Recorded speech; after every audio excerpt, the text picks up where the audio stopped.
नमस्कार दोस्तों, स्वागत है आपका हमारे YouTube channel daily GK tools में। आज है 29 मार्च और 29 मार्च से करंट अफेयर्स के जितने भी कोई इंपॉर्टेंट क्वेश्चंस हो सकते हैं वो हम लोग इस सेशन में डिस्कस करेंगे। तो चलिए शुरू करते हैं पहले क्वेश्चन के साथ। पहला क्वेश्चन है, हाल ही में केंद्र सरकार ने प्रधानमंत्री ग्रामीण सड़क के तहत राज्यों को कितनी राशि जारी की है? ऑप्शन है आपके 5,000 करोड़, 4,011 करोड़, 3,500 करोड़ या 6,000 करोड़। तो अभी हाल ही में केंद्र सरकार ने 4,011 करोड़ ग्रामीण सड़क के तहत राज्यों को राशि आवंटित की है। व्याख्या देखते हैं इसकी। प्रधानमंत्री ग्रामीण सड़क योजना का मुख्य उद्देश्य है कि ग्रामीण क्षेत्रों को सड़क से जोड़े। यह योजना ग्रामीण विकास मंत्रालय के अंतर्गत आती है। इस योजना की शुरुआत 2000 में हुई थी, ये इंपॉर्टेंट पॉइंट है, ध्यान रखिएगा। और इस योजना को लागू करने के लिए शिवराज सिंह चौहान ने ही कहा भी है। बढ़ते हैं अगले क्वेश्चन पे। भारत विश्व में चाय का किस क्रम का निर्यातक देश बन गया है? ऑप्शन है आपके पहला, दूसरा, तीसरा या चौथा। तो अभी हाल ही में भारत विश्व में चाय के दूसरे नंबर का निर्यातक देश बन गया है। व्याख्या देखते हैं इसकी। हाल ही में जारी आंकड़ों के अनुसार भारत वैश्विक स्तर पर दूसरा सबसे बड़ा चाय निर्यातक देश बन गया है।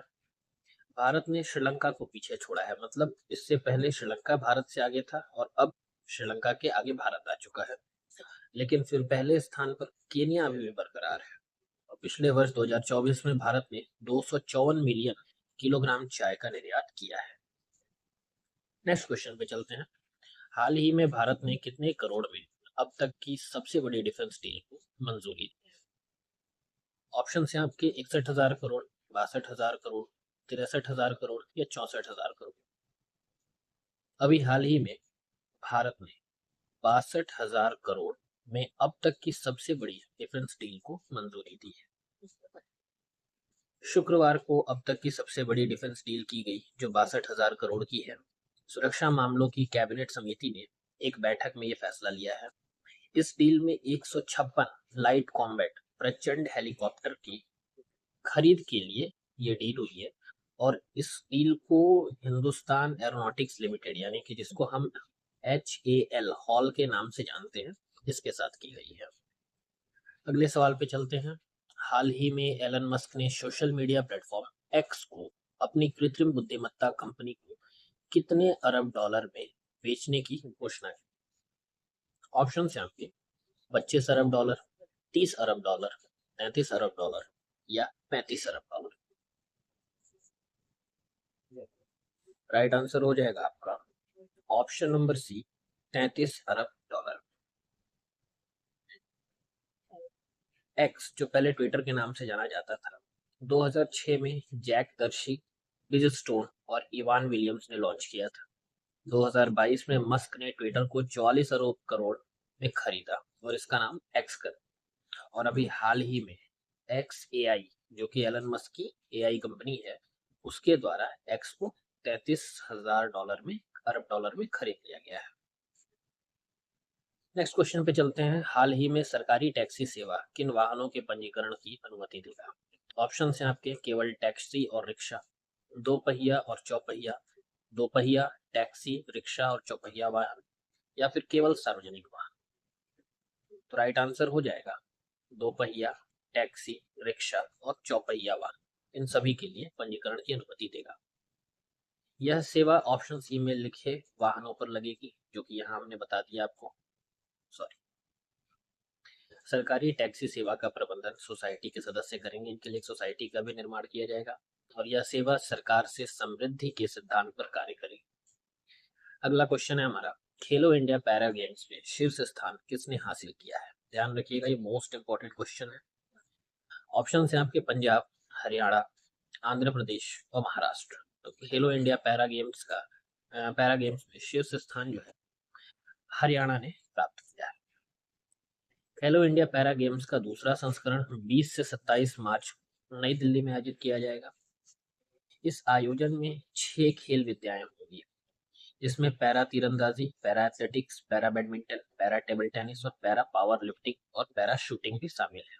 इसमें लगभग 1200 एथलीट शामिल होंगे और हरियाणा ने 34 गोल्ड, 39 सिल्वर और 31 कॉपर मेडल के साथ पहला स्थान प्राप्त किया है।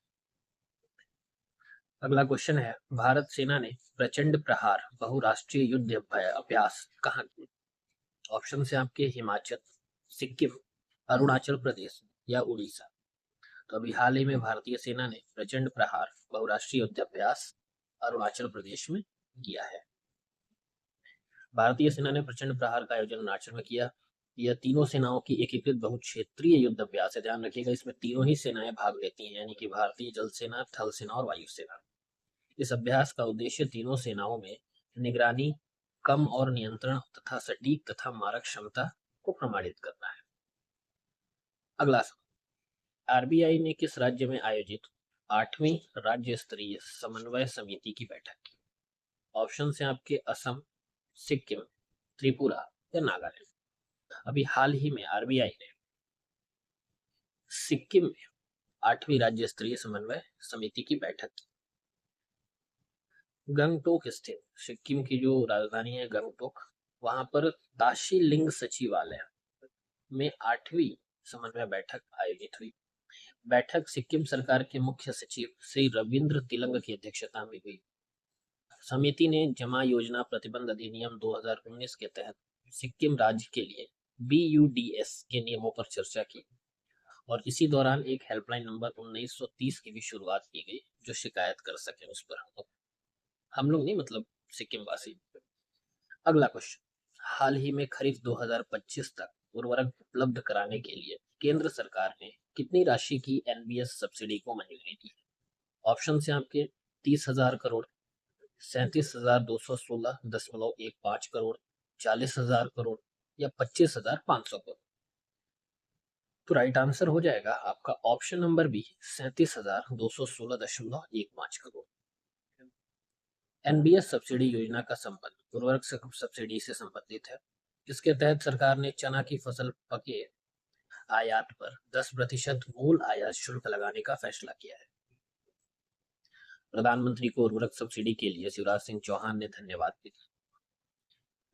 हमारे सेशन का आखिरी क्वेश्चन है, 47वां राष्ट्रीय जूनियर गर्ल्स हैंडबॉल टूर्नामेंट कहाँ आयोजित हुआ?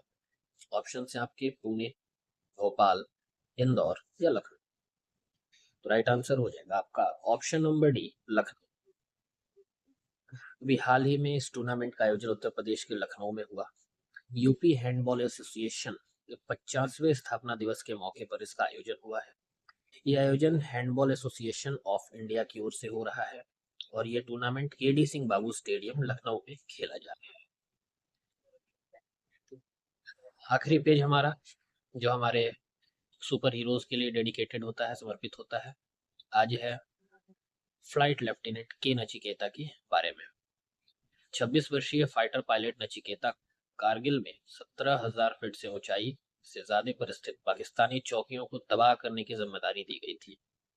MiG-27 के उड़ान भर उन्होंने अपने एक लक्ष्य पर निशाना साधा था। उसी समय एक मिसाइल ने उनके विमान से टकराई और इंजन में आग लग गई। बहुत कम ऊंचाई से नचिकेता ने विमान के बाहर निकले और कमर के बल जमीन पर गिरने के कारण वे घायल हो गए। थोड़ी देर में पाकिस्तानी सैनिकों ने उन्हें घेर लिया और जमीन पर गिरे हुए भी उन्होंने अपनी पिस्टल से 6-7 राउंड फायरिंग की और जवाबी कार्यवाही में पाकिस्तानी सेना ने भी उन पर गोलियां चलाई। फिर संजोग अच्छा था जो उन्हें एक भी गोली नहीं लगी। फिर भारत सरकार के प्रयासों से 8 दिन बाद उन्हें रेड क्रॉस को सौंप दिया गया और रेड क्रॉस के जरिए वे वाघा बॉर्डर के रास्ते भारत पहुंचे। पहले वाघा और बाद में दिल्ली पहुंचने पर उनका जोरदार स्वागत किया गया। उनके माता पिता ने एयरपोर्ट पर उनका स्वागत किया। इन्हें वायुसेना पदक सम्मान से सम्मानित भी किया गया है। सलाम है ऐसे वीर जवानों को। और यहीं पे हमारा सेशन समाप्त होता है। उम्मीद करता हूँ कि आपको सेशन अच्छा लगा होगा। धन्यवाद।